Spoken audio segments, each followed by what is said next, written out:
Déclic, Julie Morel. Bienvenue à toutes et tous dans Déclic. Des élections présidentielles doivent se tenir au Congo dans 3 mois.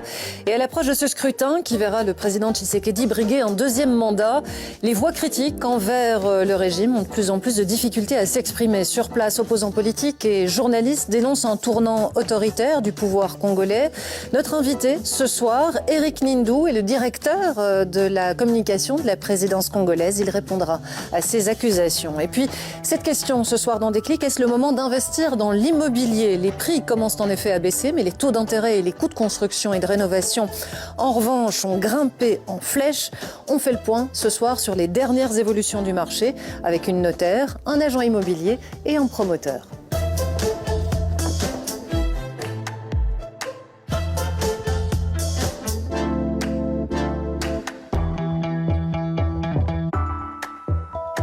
Bonsoir à toutes et tous, j'espère que vous allez bien en ce début de soirée. À mes côtés ce soir pour explorer l'actualité, il y a Imad Messoudi et Benoît Feit. Bonsoir messieurs, je salue également notre premier invité, Eric Nindou. Bonsoir, directeur de la communication de la présidence en RDC. Notre première escale ce soir, c'est en effet le Congo. Le 20 décembre prochain, la RDC organisera des élections présidentielles. Et à moins de 3 mois de cette échéance, plusieurs organisations des droits de l'homme comme Human Rights Watch par exemple, mais aussi des opposants, des journalistes, des organisations de la société civile, dénoncent un climat de plus en plus répressif au Congo, avec, notamment, Benoît, des inquiétudes en termes de liberté de la presse et de respect des droits de l'homme. Expliquez-nous ce qui vous a été rapporté. Oui, en fait, cette inquiétude se cristallise notamment autour du sort qui est réservé à un journaliste, Stanis Boujakera, qui est un éminent journaliste congolais, le plus suivi sur X, ex-Twitter au Congo. Il est le directeur adjoint d'une publication de médias en ligne, actualité.cd, qui est peut-être un des organes de presse les plus rigoureux au Congo aujourd'hui. Il est également le correspondant de l'agence de presse Reuters à Kinshasa et correspondant du magazine Jeune Afrique. Il a été arrêté il y a près de 3 semaines à l'aéroport de Kinshasa, alors qu'il s'apprêtait à prendre un vol pour Lubumbashi pour des questions professionnelles. Et il est toujours en prison, aujourd'hui officiellement en détention préventive. Que lui reproche la justice? Mais il est accusé de propagation de faux bruits et de diffusion de fausses informations suite à la publication d'un article de Jeune Afrique, son magazine pour lequel il est correspondant. Un article qu'il n'a pas signé, précisons-le, et qui mettait en cause les renseignements militaires dans une sombre affaire d'assassinat politique, l'assassinat d'un ancien ministre qui a rejoint les rangs de l'opposition aujourd'hui, à savoir Chérubin Okende, qui était retrouvé mort dans son véhicule après avoir disparu sur le parking de la Cour constitutionnelle à Kinshasa. Un assassinat qui a fait grand bruit et sur lequel Stanis Boujakera enquêtait depuis lors. Et ce n'est là, Julie, qu'un seul exemple parmi d'autres de pression qui s'exerce sur les journalistes au Congo aujourd'hui. C'est un cas considéré comme emblématique. On parle de répression également à l'égard de la population, de la société civile. Oui, plusieurs événements ont mis en cause les forces de sécurité ces derniers mois dans la répression brutale, il faut bien le dire, de plusieurs manifestations organisées par des partis d'opposition à Kinshasa notamment. Une répression qui a culminé en août dernier lorsque des civils, membres d'une secte religieuse, ont été massacrés à Goma par des éléments de la garde républicaine qui dépend directement du chef de l'État, alors que ces civils s'apprêtaient simplement à manifester pacifiquement contre la présence de la mission des Nations Unies au Congo. Bilan, une 50aine de morts et des dizaines de blessés. Journalistes, population civile, on parle de répression aussi à l'égard des opposants politiques au pouvoir actuel. Oui, ces derniers mois, plusieurs manifestations de candidats de l'opposition ont elles aussi été réprimées brutalement par les forces de l'ordre. Plus récemment, Salomon Kalonda, le bras droit de l'opposant Moïse Katumbi, a lui été arrêté par la garde républicaine à l'aéroport de Kinshasa. Tout d'abord pour port d'armes illégales, une charge qui n'est plus retenue aujourd'hui. On parle actuellement de trahison par intelligence avec le Rwanda. Son procès se tient en ce moment devant un tribunal militaire, ce que dénoncent ses avocats belges qui par ailleurs n'ont pas reçu de visa pour aller défendre leurs clients sur place. Tout ceci, Julie, prend une tournure encore plus inquiétante quand on se souvient de ce discours prononcé par le président Tshisekedi en juin dernier, un discours que je vous propose d'écouter. Je m'attaquerai sans hésitation, sans remords, à tout Congolais qui mettrait en danger la sécurité et la stabilité de notre pays. Peu importe ce qu'on en dira, violation des droits de l'homme, privation de liberté, je n'en démordrai pas. Discours tenu par Félix Tshisekedi au mois de juin, donc. Et c'est vrai, Eric Nindou, que les mots du président Tshisekedi, à ce moment-là, quand on les met en parallèle avec ce que Benoît Feith vient d'expliquer, ça interroge sur la situation. Quand Félix Tshisekedi dit violation des droits de l'homme, privation de liberté, qu'importe, je n'en démordrai pas, c'est la sécurité du territoire congolais qui aujourd'hui est la priorité. Ça veut dire que ces éléments-là n'ont pas d'importance dans le contexte actuel ?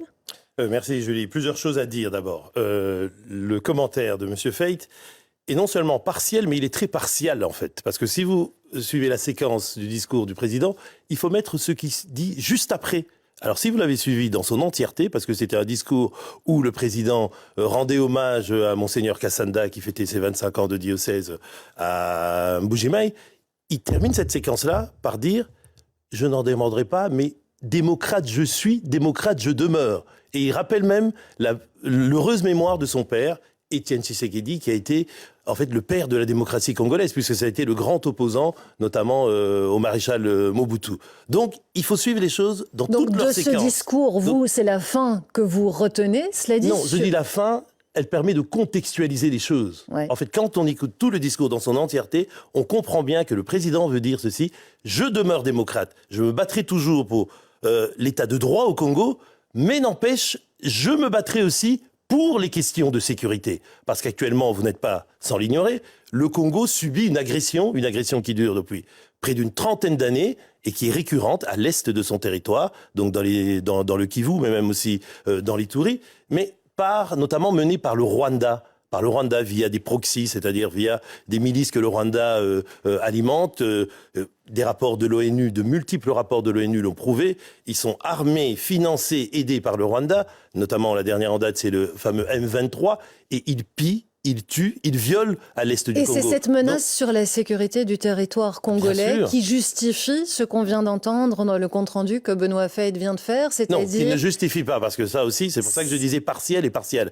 Partiel, parce que j'ai l'impression que c'est le point de vue un peu de l'opposition congolaise. Mais bon, ça, l'opposition, je peux comprendre, mais pas un journaliste talentueux comme Benoît Feith. Et partiel, pourquoi ? Parce que, comme je dis, on sort les choses de ce contexte, et puis surtout, on pointe certaines questions, mais comme vous l'avez dit. Prenons les choses point par point. Oui, voilà, prenons les choses point par point. Un journaliste, un des plus suivis... Absolument, que je connais personnellement d'ailleurs. Un des plus suivis au Congo, un jeune journaliste très talentueux. Qui ne signe vraisemblablement même pas l'article incriminé et qui se retrouve aujourd'hui en prison. Est-ce que c'est un message du pouvoir congolais ? Les journalistes, pour le moment, on se calme un petit peu. Est-ce que c'est un message à tous les autres journalistes aujourd'hui, à 3 mois des élections ? Pas du tout, Julie Morel, parce que si vous allez au Congo, vous verrez que la presse n'a jamais été aussi libre que sous le régime de Félix Tshisekedi. Aujourd'hui, il y a une multitude de journaux, il y a une loi sur la liberté de la presse qui a été votée en 2023, là au mois de mars, elle a été promulguée, elle fait suite à des états généraux de la presse qui avaient eu lieu en 2022, donc la profession est en train de se réglementer. Il y a un syndicat à la presse et puis il y a aussi, comment je pourrais dire ça, une instance. Mais vous n'êtes pas surpris, vous, par cette arrestation de ce on va aller dans le détail. détail. L'arrestation de Stanislas Boujakera, c'est d'abord un événement malheureux. Parce que, comme je vous dis, c'est un jeune journaliste talentueux, effectivement, qui a beaucoup d'audience au sein de la population congolaise. Mais il s'avère que là, il n'est pas arrêté parce qu'il est journaliste, il est arrêté parce qu'il a répandu des faux bruits. Et dans un pays qui est menacé pour son intégrité territoriale... Mais Eric, attendez, laissez-moi terminer la séquence.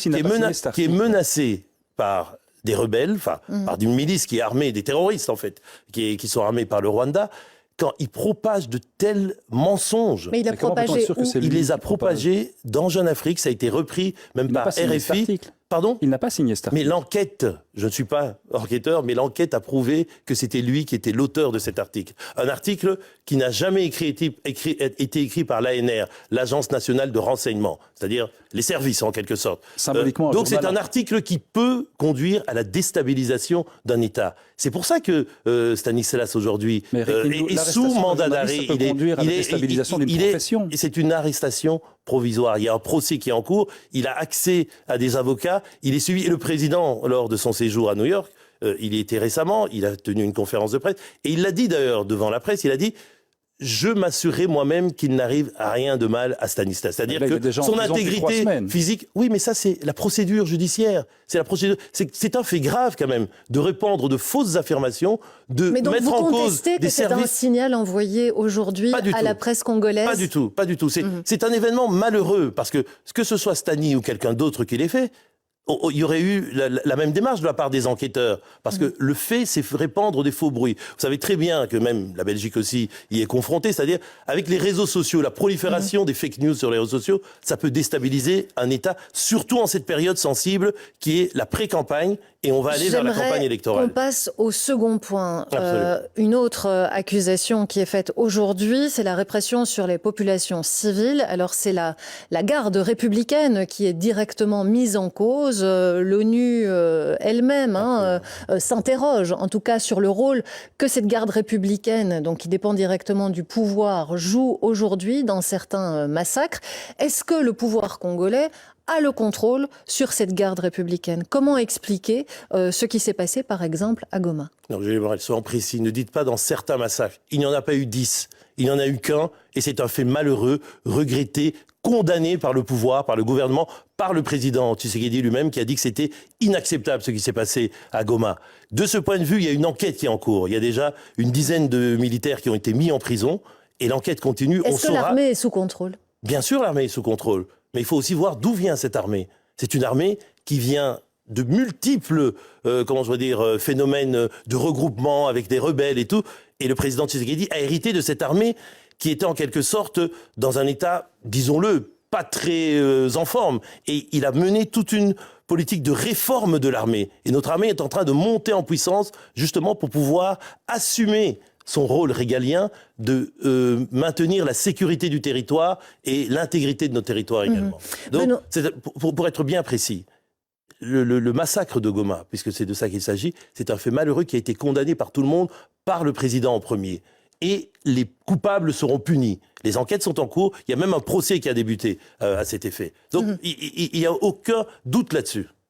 Benoît, on le disait, les élections auront lieu dans moins de 3 mois, le 20 décembre précisément, si le calendrier est respecté. Le président sortant, Félix Tshisekedi, aujourd'hui, tout le monde l'observe, il part avec un sérieux avantage.